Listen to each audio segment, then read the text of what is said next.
천미예수님, 오늘은 사순제 일주간 월요일입니다. 성부와 성자와 성령의 이름으로 아멘. 오늘 복음 말씀은 예수님께서 세상을 심판하실 때 어떠한 식으로 심판하시는가에 관한 내용이고요. 우리가 너무나 잘 알죠. 양과 염소를 구별하듯이 그렇게 구별한다는 거죠. 그리고 이제 양은 이제 눈이 안 좋기 때문에 당시에는 그리고 이스라엘에는 이제 비가 내리는 시간이 1년에 한 2주밖에 안 돼요. 특별히 이 유다 지방은. 그렇기 때문에 이제 그때 잠깐 자란 풀들을 이제 뜯어먹고 다녀야 되기 때문에 이동을 계속 해야 되는 거죠. 그렇게 이동을 하는데 눈이 안 좋은 양들을 잃기 쉽기 때문에 이제 염소들과 함께 이제 다니게 하죠. 근데 이제 이 염소들은 지금 이 그림에서는 굉장히 다르게 생겼지만 이스라엘의 양과 염소는 거의 이 모양이 흡사해서 멀리서 보면 거의 구분이 안 가죠. 그래서 이제 이 양들이 이제 염소들을 쫓아다니면서 이제 오지만 이제 잠을 잘 때는 같이 재우면은 이 염소들이 뿔이 있기 때문에 양들을 다치게 하죠. 그렇기 때문에 이제 따로따로 재우게 되는데 그런 것처럼 마지막 때에도 양과 염소를 구별하겠다라는 내용이고요. 근데 이제 양은 어떤 사람들이고 염소는 어떤 사람들일까요? 양에 대해서 예수님께서 이렇게 말씀하시죠. 너희는 내가 굶주렸을 때에 먹을 것을 주었고 내가 목말랐을 때에 마실 것을 주었으며 내가 나그네였을 때에 따뜻이 맞아들였다. 또 내가 헐벗었을 때에 입을 것을 주었고 내가 병들었을 때에 돌보아 주었으며 내가 감옥에 갇혔을 때에 찾아주었다. 그랬더니 양들이 말을 해요. 의인이라고 하죠. 우리가 언제 그랬습니까? 그랬더니 예수님께서 이렇게 말씀을 하시죠. 내가 진실로 너희에게 말한다. 너희가 내 형제들인 이 가장 작은 이들 가운데 한 사람에게 해준 것이 바로 나에게 해준 것이다. 이제 염소들에게도 똑같이 얘기하죠. 너희들은 내가 굶주렸을 때 먹을 것을 안 주고 헐벗었을 때 입혀주지 않고 감옥에 갇혔을 때 찾아주지 않고 내가 나그네 되었을 때 맞아주지 않았다. 당신이 언제 그랬습니까? 가장 보잘것없는 형제 하나에게 해주지 않은 것이 곧 나에게 해주지 않은 것이다. 그러니까 결국에 심판의 기준은 심판하는 것에 모든 것에는 기준이 필요하죠. 우리가 콩나물을 다듬더라도 심판을 하는 거죠. 요 콩나물은 국에 들어가도 되고 요 콩나물은 버려져야 되고. 근데 이제 그것이 내가 어느 정도 썩었는지에 대한 내 기준이 있어야지 그 기준에 따라서 어떤 것들이 벌어지고 어떤 것들이 이제 국이나 이제 무침이 될 수 있는지가 결정이 되는 거죠.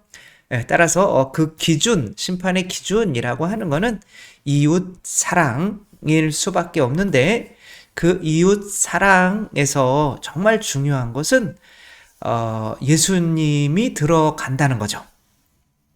그래서 가장 보잘것없는 형제 하나에게 해준 것이 곧 나에게 해준 것이고 가장 보잘것없는 형제 하나에게 해주지 않은 것이 곧 나에게 해주지 않은 것이다. 이 말은 뭐냐면 우리가 이웃을 사랑하는데 예수 그리스도의 존재가 그 이웃 사랑 안에 섞이지 않으면 이웃 사랑이 될 수가 없다는 거죠. 우리가 하는 가장 큰 착각 중에 하나는 인간이 우리 힘으로 누군가를 사랑할 수 있다고 착각하는 거죠. 내가 너를 행복하게 해줄게. 이렇게 믿고 결혼했다가 행복하지 않잖아요. 그런 사람과 결혼하면 반드시 행복할 수가 없어요. 왜냐하면 교만하기 때문에 그런 거죠. 내 힘으로 누군가를 행복하게 해준다. 내 힘으로 누군가를 사랑한다. 그 사람 안에는 하느님의 존재가, 예수님의 존재가 들어가 있지 않죠. 본인 스스로 하느님이 되겠다는 그 아담과 하와의 원죄만이 이제 들어가 있는 거죠. 그런 식으로는 이용당하게 되죠. 만약에 여러분들에게 어떤 사람이 사랑한대요. 근데 그 사람을 가만히 보니까 부모님도 공경하지 않고 하느님도 사랑하지 않아요.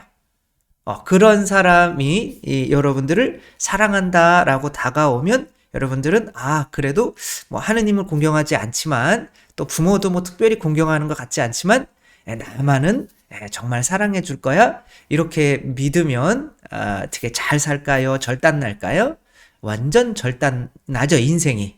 이게 구별을 잘 해야 되는 거죠. 그래서 우리가 어떤 외적인 표징 안에서 그 사람을 잘 구별하지 못하면 나중에 큰 피해를 받게 되죠. 글래디에이터라고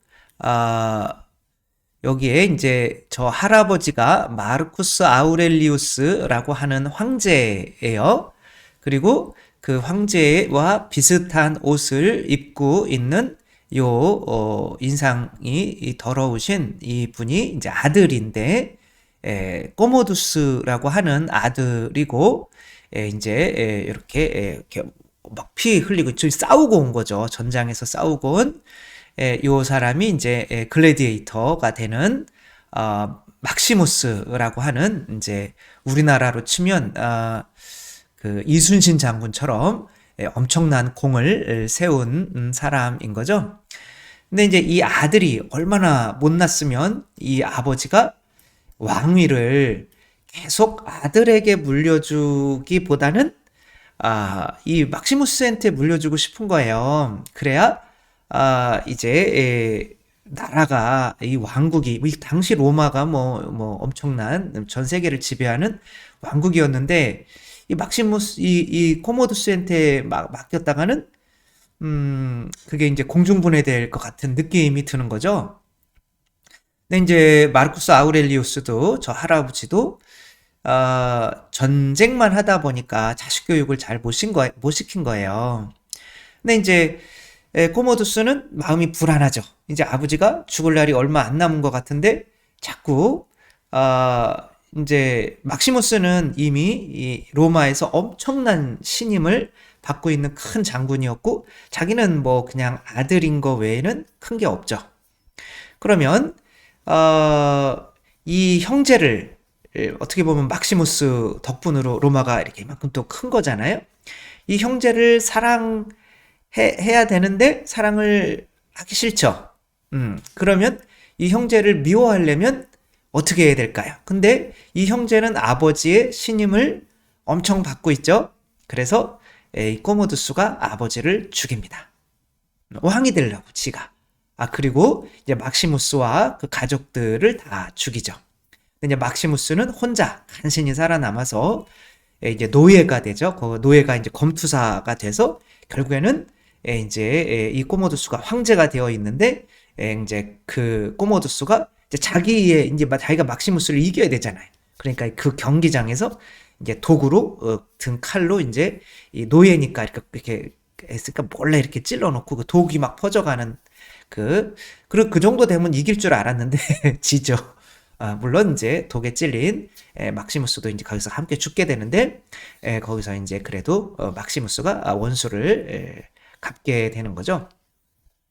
중요한 거는 내가 형제를 미워하기 위해서 먼저 누구부터 죽여야 되는 거예요? 아버지부터 죽여야 되는 거죠.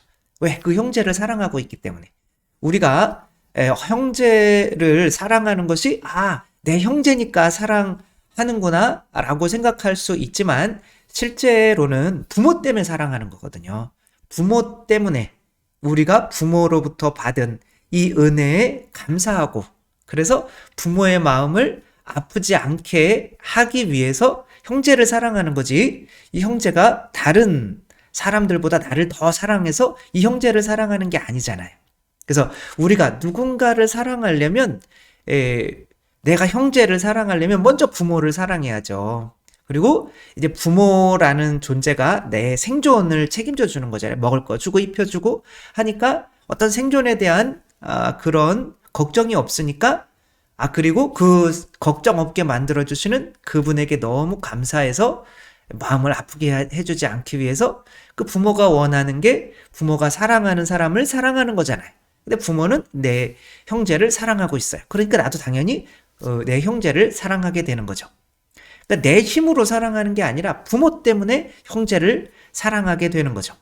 따라서 부모를 사랑하지 않는 사람은 부모를 미워하니까 부모가 사랑하는 것을 굳이 사랑할 필요가 없죠.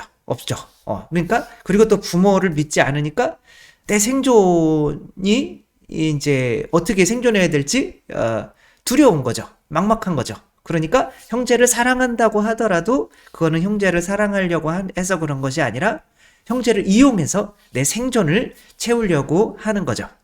이런 형제들끼리의 어떤 이런 싸움이나 이런 게 일어날 때는 먼저 부모를 배신해야 되는 거죠. 따라서 우리가 이웃을 사랑한다라고 하는 거는 그 이웃이 나에게 잘해 주어서가 아니라 내가 죽어도 영원한 생명을 얻게 만들어주는 그 예수님, 그 하느님께 감사하기 때문에 그 하느님이 사랑하는 이 사람을 사랑해서 그게 이웃사랑이 되는 거지. 그래서 가장 보잘것없는 형제 하나에게 해준 것이고 나에게 해준 것이다 라고 하는 거는 바로 이웃사랑이 예수님을 사랑하는 증거가 되는 거죠. 예수님을 사랑하면 이웃을 사랑할 수밖에 없게 되는 거죠.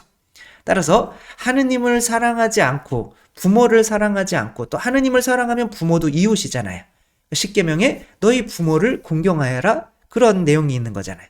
그래서 내가 부모를 공경하는 것은 이제 부모가 나에서 잘해 주어서 뿐만이 아니라 하느님께서 사랑하라고 하는 가장 소중한 존재이기 때문에 하느님 때문에 내 아버지 어머니도 사랑하게 되는 거고 내 형제들도 혹은 우리가 혈육을 나눈 형제가 아니더라도 이웃까지도 하느님 때문에 예수 그리스도 때문에 사랑하게 되는 거죠. 그래서 카인과 아벨도 마찬가지인 거죠. 아까 그 카인이 바로 꼬모두스였던 거죠. 이 카인이 아벨을 사랑하려고 하면 먼저 누구부터 카인이 아벨을 미워하려고 죽이려고 하면 먼저 누구부터 미워해야 될까요? 하느님부터 미워해야 되는 거죠. 그렇지 않으면은 하느님부터 죽이지 않으면은 내 형제 하느님을 사랑하고 있는데 그 사랑하는 분이 사랑하는 이 대상을 죽일 수는 없잖아요. 따라서 내가 위에부터 죽여야 내 형제까지 죽일 수 있는 거죠. 우리들은 이렇게 이 세상에서도 나를 사랑한다라고 하는 사람들이 굉장히 많죠. 그러나 그렇게 사랑한다고 하는 사람들의 사랑을 이 진짜인지 아닌지 믿으려면 그 사람이 부모에게 어떻게 하는지 혹은 또 그러니까 형제들을 사랑하는지 그리고 또 하느님 우리 세상을 또 우리 서로를 만들어준 하느님을 사랑하고 있는지 그러니까 하느님을 사랑한다면 부부가 이렇게 되어도 하느님께서 맺어주시고 서로 사랑하라고 한 것 때문에 사랑하기 때문에 이 부부관계는 영원히 깨지지가 않죠. 하느님에 대한 믿음이 그대로 있는 한. 그러나 하느님을 사랑하지 않게 될 때는 당연히 부부관계는 깨지게 되어 있는 거죠. 이렇게 이 세상에서 우리를 구원하시기 위해서 하느님께서 우리를 사랑하신다는 것을 믿게 해주기 위해서 오신 예수 그리스도를 사랑하지 않는 사람은 이웃을 사랑할 수 있는 능력이 없다는 거 생각하며 우리도 사랑할 수 있고 우리를 사랑한다는 사람들을 또 잘 구별할 수 있는 우리가 되었으면 좋겠습니다. 주님께서 여러분과 함께 전능하신 천주 성부와 성자와 성령께서는 여기 모인 모든 이에게 축복을 내리시어 길이 머물게 하소서. 주님과 함께 가서 복음을 전합시다. 하느님 감사합니다. 성부와 성자와 성령의 이름으로 아멘. 감사합니다. 사랑합니다.